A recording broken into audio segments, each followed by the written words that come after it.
Hey folks, welcome to the first edition of Gaming Tech Chat at its new home, this channel, DevOps Rob Gaming. Thank you so much for joining. If you're new to the channel, please consider subscribing. This is a show where we talk about all kinds of tech that relates to gaming, be it hardware, software, anything that enables or enhances the gaming experience. Now today I've got one of the most important episodes of Gaming Tech Chat that I think I've ever done. And we're going to talk about a piece of software called Loki.gg. Let me paint the picture for you. So I come from a PS4 background. You know, and when the PS5 came out, I then went from PS4 to PS5. The problem I had with the PS5 is I'm a big fan of the SCUF Infinity Pro control pad. And unfortunately, that's just not compatible with PS5 games. So what I ended up doing was making a switch to PC where I can use my SCUF Infinity Pro pad and just repurchasing the games on my PC. Now, one of the things I did love about gaming on the PlayStation is, you know, those moments where you have really, really good gameplay or something really funny happens. You don't have to have been recording it in that moment. You can always go back in time and capture that piece of gameplay. You have the footage and the audio there. Well, on PC, if I don't set something to record and I have a good moment on PC, then I've lost it forever, right? Which is what happened. Anyone that knows me, one of the reasons why I made a switch from PlayStation to PC was not just because of the SCUF pad, but it was also because I wanted to play games like Valorant, which are PC only. And I tell you what, I had my best ever piece of gameplay. Best ever piece of gameplay where I achieved a sensational ace. The problem is I wasn't recording.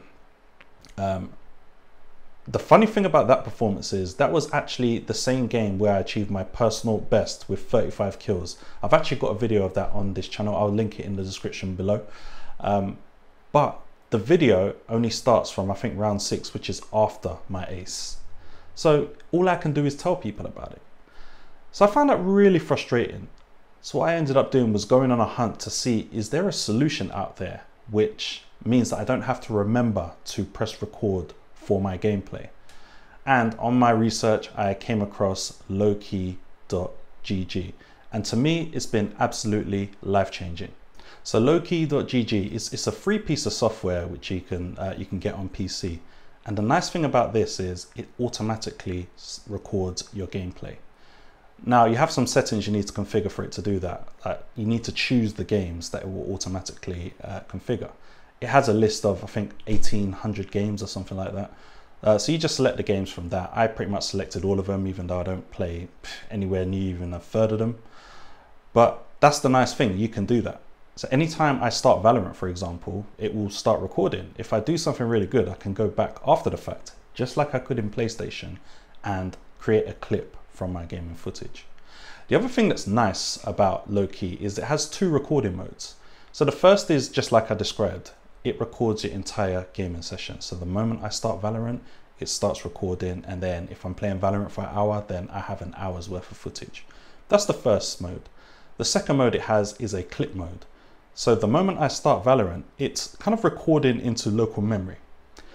And then the moment I press the button on the keyboard, which I've mapped to clipping, it will create a clip for the pre-configured amount of time. So if you've set a clip for 2 minutes, then it will just create a recording for the previous 2 minutes, right? Which again, is super nice.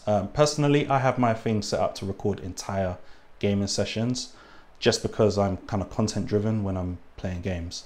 But you can do that and you can manage your memory. It's got nice memory management features inside of it. So, you know, if you can set limits to how much of your disk it can use up, and once it hits that limit, it will start deleting old clips. So you can set these things up, and that's really nice. So it solved my initial problem. But the thing about Loki.gg is that's just the beginning. It goes so much further than that. The next thing I'll tell you about Loki is they actually have a cloud platform. And again, this is free. It's really, really nice. And what you can do is in the software, you can set it so that any clips that are under 2 minutes long will automatically upload to this cloud platform. Now, the thing about the cloud platform that's nice is it's essentially a gaming community. So in this cloud platform, not only can I upload my clips, but I can browse clips of other gamers. You can tag clips. So if you're looking for particular games that you want to look at clips of, you can easily filter through that. And you know, sometimes I just go through clips, I browse, I laugh, I comment. You can do all of these things similar to what you would do on social media networks. But this is designed primarily for gaming clips. So that's a super, super nice feature.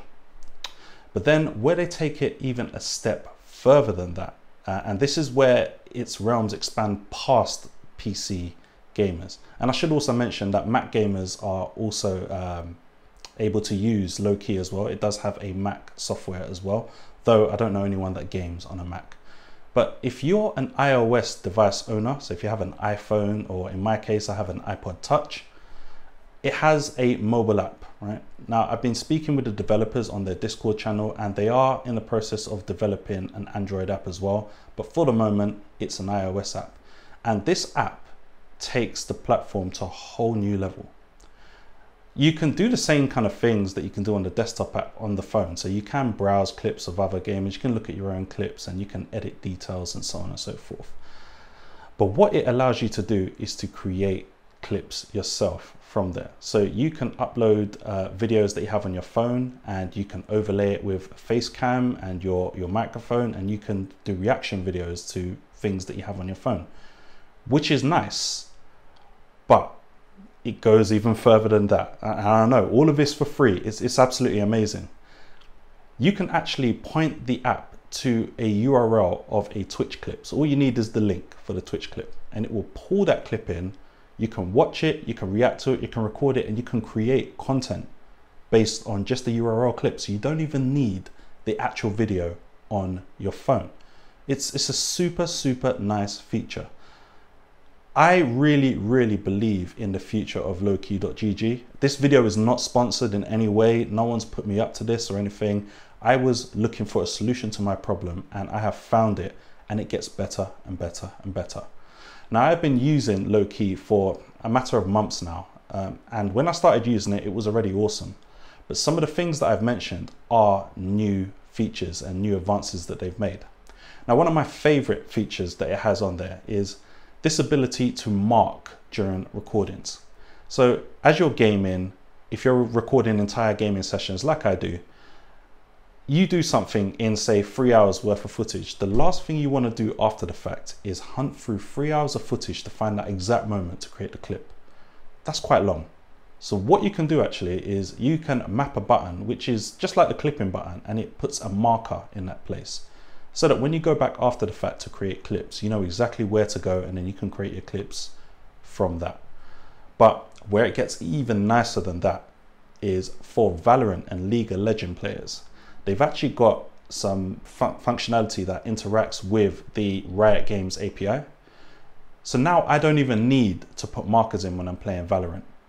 It automatically puts markers in for all of my kills, all of my deaths, all of my round wins, pretty much every significant event in Valorant. It puts a marker in for me. So when I go back after the fact to edit, I can just literally scroll through, I can see where all my kills are, I can see where I have kill streaks because they're all blue, and then I can create clips based on that. That's super nice. And this is also available for League of Legends players as well. It won't work for things like Call of Duty because there's no functionality to interact with the Activision API. But Riot Games, shout out to your developers, you've made it possible for something like this. And to me, it's life-changing. It means that I can just do the thing that I love. I can game. I can worry about content after the fact. I can do that later on. Whereas before, when I moved to PC, what I'd have to do is I'd have to think, oh, what if I do something good? I need to press record and start thinking about the content.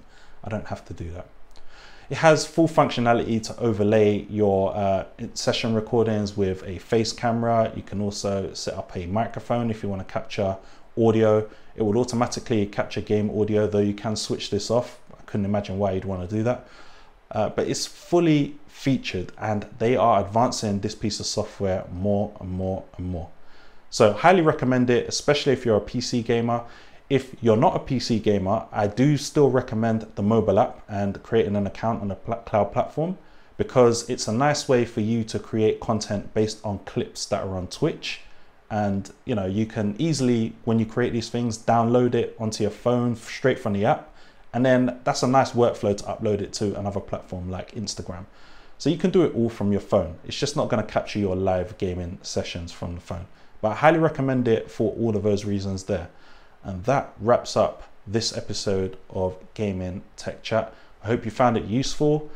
Make sure you like this video if you did find it useful. Make sure you share it with your friends as well. And please consider subscribing to the channel. Let's try and get these followers up. And I'm going to try and bring you more content like this on a regular basis. I'm DevOps Rob, and this has been Gaming Tech Chat. Peace out.